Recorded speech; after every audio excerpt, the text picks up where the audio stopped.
जय श्री कृष्ण। कार्तिक मास शुक्ल पक्ष की प्रबोधिनी एकादशी का अब हम महात्म जानते हैं। युधिष्ठिर ने पूछा, हे श्री कृष्ण, मैंने आपके मुख से रमा का यथार्थ महात्म सुना। महाराज, अब कार्तिक शुक्ल पक्ष में जो एकादशी होती है उसकी महिमा बताइए। भगवान श्री कृष्ण बोले, राजन, कार्तिक के शुक्ल पक्ष में जो एकादशी होती है उसका जैसा वर्णन लोक सृष्टा ब्रह्मा जी ने नारद से किया था वही मैं तुम्हें बतलाता हूँ। नारद जी ने कहा, पिताजी, जिसमें धर्म कर्म में प्रवृत्ति कराने वाले भगवान गोविंद जागते हैं उस प्रबोधिनी एकादशी का महात्म बतलाइए। ब्रह्मा जी बोले, मुनिश्रेष्ठ, प्रबोधिनी का महात्म्य पाप का नाश, पुण्य की वृद्धि तथा उत्तम बुद्धि वाले पुरुषों को मोक्ष प्रदान करने वाला है। समुद्र से लेकर सरोवर तक जितने भी तीर्थ हैं वे सभी अपने महात्म्य की तभी तक गर्जना करते हैं जब तक कि कार्तिक मास में भगवान विष्णु की प्रबोधिनी तिथि नहीं आ जाती। प्रबोधिनी एकादशी को एक ही उपवास कर लेने से मनुष्य 1000 अश्वमेध तथा 100 राजसूय यज्ञ का फल पा लेता है। बेटा, जो दुर्लभ है, जिसकी प्राप्ति असंभव है तथा जिसे त्रिलोकी में किसी ने भी नहीं देखा है, ऐसी वस्तु के लिए भी याचना करने पर प्रबोधिनी एकादशी उसे दे देती है। भक्तिपूर्वक उपवास करने पर मनुष्यों को हरिबोधिनी एकादशी ऐश्वर्य, संपत्ति, उत्तम बुद्धि, राज्य तथा सुख प्रदान करती है। मेरु पर्वत के समान जो बड़े बड़े पाप हैं उन सबको यह पापनाशिनी प्रबोधिनी एक ही उपवास से भस्म कर देती है। पहले के हजारों जन्मों में जो पाप किए गए हैं उन्हें प्रबोधिनी की रात्रि का जागरण रुई की ढेरी के समान भस्म कर डालता है। जो लोग प्रबोधिनी एकादशी का मन से ध्यान करते तथा इसके व्रत का अनुष्ठान करते हैं उनके पितर नरक के दुखों से छुटकारा पाकर भगवान विष्णु के परम धाम को चले जाते हैं। ब्राह्मण, अश्वमेध आदि यज्ञों से भी जिस फल की प्राप्ति कठिन है वह प्रबोधिनी एकादशी को जागरण करने से अनायास ही मिल जाता है। संपूर्ण तीर्थों में नहाकर सुवर्ण और पृथ्वी दान करने से जो फल प्राप्त होता है वह श्री हरि के निमित्त जागरण करने मात्र से मनुष्य प्राप्त कर लेता है। जैसे मनुष्यों के लिए मृत्यु अनिवार्य है उसी प्रकार धन संपत्ति मात्र भी क्षणभंगुर है। ऐसा समझकर एकादशी का व्रत करना चाहिए। तीनों लोकों में जो कोई भी तीर्थ संभव है वह सब प्रबोधिनी एकादशी का व्रत करने वाले मनुष्यों के घर में मौजूद रहते हैं। कार्तिक की हरिबोधिनी एकादशी पुत्र तथा पौत्र प्रदान करने वाली है। जो प्रबोधिनी को उपासना करता है वही ज्ञानी है, वही योगी है, वही तपस्वी और जितेंद्री है तथा उसी को भोग और मोक्ष की प्राप्ति होती है। बेटा, प्रबोधिनी एकादशी को भगवान विष्णु के उद्देश्य से मानव जो स्नान, दान, जप और होम करता है वह सब अक्षय होता है। जो मनुष्य उस तिथि को उपवास करके भगवान माधव की भक्तिपूर्वक पूजा करते हैं वे 100 जन्मों के पापों से छुटकारा पा जाते हैं। इस व्रत के द्वारा देवेश्वर जनार्दन को संतुष्ट करके मनुष्य संपूर्ण दिशाओं को अपने तेज से प्रकाशित करता हुआ श्रीहरि के वैकुंठ धाम को जाता है।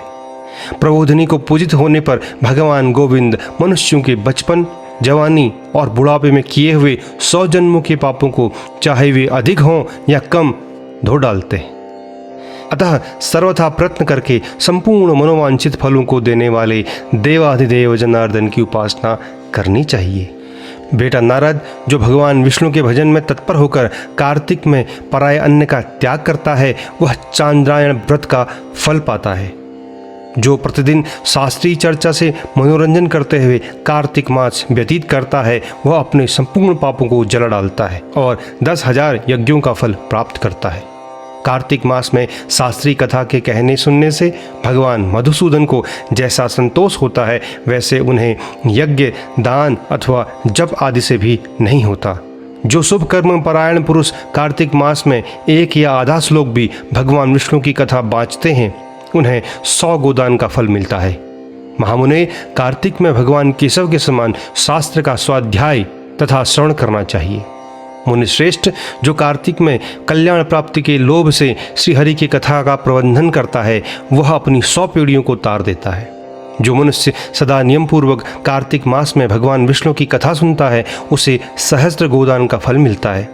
जो प्रबोधिनी एकादशी के दिन श्री विष्णु की कथा श्रवण करता है उसे 7 द्वीपों से युक्त पृथ्वी दान करने का फल प्राप्त होता है। मुनिश्रेष्ठ जो भगवान विष्णु की कथा सुनकर अपनी शक्ति के अनुसार कथावाचक की पूजा करते हैं उन्हें अक्षय लोक की प्राप्ति होती है। नारद जो मनुष्य कार्तिक मास में भगवत संबंधी गीत और शास्त्र विनोद के द्वारा समय बिताता है उसकी पुनरावृत्ति मैंने नहीं देखी है। मुने जो पुण्यात्मा पुरुष भगवान के समक्ष गान, नृत्य, वाद्य और श्री विष्णु की कथा करता है वह तीनों लोकों के ऊपर विराजमान होता है। मुनिश्रेष्ठ कार्तिक की प्रबोधिनी एकादशी के दिन बहुत से फल फूल, कपूर, अर्गजा और कुमकुम के द्वारा श्रीहरि की पूजा करनी चाहिए। एकादशी आने पर धन की कंजूसी नहीं करनी चाहिए क्योंकि उस दिन दान आदि करने से असंख्य पुण्य की प्राप्ति होती है। प्रबोधिनी को जागरण के समय शंख में जल लेकर फल तथा नाना प्रकार के द्रव्यों के साथ श्री जनार्दन को अर्घ्य देना चाहिए। संपूर्ण तीर्थों में स्नान करने और सब प्रकार के दान देने से जो फल मिलता है वही प्रबोधिनी एकादशी को अर्घ्य देने से करोड़ गुना होकर प्राप्त होता है। देवर्षि अर्घ्य के पश्चात भोजन, आच्छादन और दक्षिणा आदि के द्वारा भगवान विष्णु की प्रसन्नता के लिए गुरु की पूजा करनी चाहिए। जो मनुष्य उस दिन श्रीमद् भागवत की कथा सुनता अथवा पुराण का पाठ करता है उसे एक एक अक्षर का कपिलादान का फल मिलता है। मुनिश्रेष्ठ कार्तिक में जो मनुष्य अपनी शक्ति के अनुसार शास्त्रोक्त रीति से वैष्णव व्रत अथवा एकादशी का पालन करता है उसकी मुक्ति अविचल है। केतकी के एक पत्ते से पूजित होने पर भगवान गरुड़ध्वज 1000 वर्ष तक अत्यंत तृप्त रहते हैं।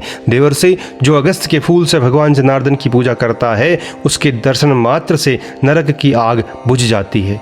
वत्स जो कार्तिक में भगवान जनार्दन को तुलसी के पत्र और पुष्प अर्पण करते हैं उनका जन्म भर का किया हुआ सारा पाप भस्म हो जाता है। मुने जो प्रतिदिन दर्शन, स्पर्श, ध्यान, नाम कीर्तन, स्तवन, अर्पण, सेचन, नित्य पूजन तथा नमस्कार के द्वारा तुलसी में 9 प्रकार की भक्ति करते हैं वे कोटि सहस्त्र युगों तक पुण्य का विस्तार करते हैं।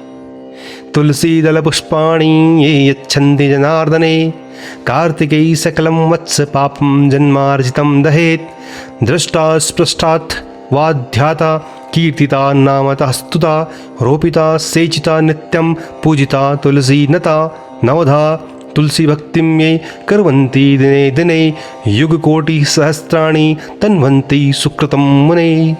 नारद सब प्रकार के फूलों और पत्तों को चढ़ाने से जो फल होता है वह कार्तिक मास में तुलसी के एक पत्ते से मिल जाता है।